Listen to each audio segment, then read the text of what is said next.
সাহস থাকে ছাত্রদলকে ভেস করার অনুরোধ জানাচ্ছি সেই ষড়যন্ত্র। ছাত্রদলকে রুখে দেওয়ার ক্ষমতা কারণেই এমন মন্তব্য করেন ছাত্রদলের সভাপতি রাকিবুল ইসলাম রাকিব। জুলাই গণঅভ্যুত্থানের বর্ষপূর্তি উপলক্ষে রাজধানীর শাহবাগে জাতীয়তাবাদী ছাত্রদলের সমাবেশে এসব কথা বলেন তিনি। এ সময় তিনি বলেন, ছাত্রদলকে রুখে দেওয়ার ক্ষমতা বাংলাদেশে কারো নেই।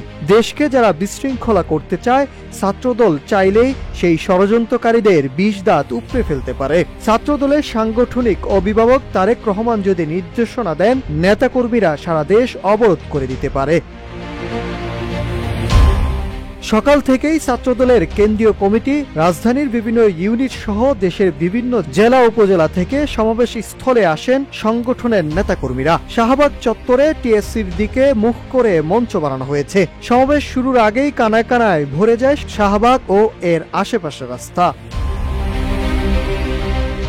সংগঠনের নেতাকর্মীরা কপালে ও মাথায় জাতীয় ও দলীয় পতাকা বেঁধে ছাত্রদলের নাম লোগোযুক্ত ব্যান্ড পরে সমাবেশ স্থলে এসেছেন। ছাত্রদল ও বিএনপির দলীয় পতাকা হাতে অনেককেও দেখা গেছে।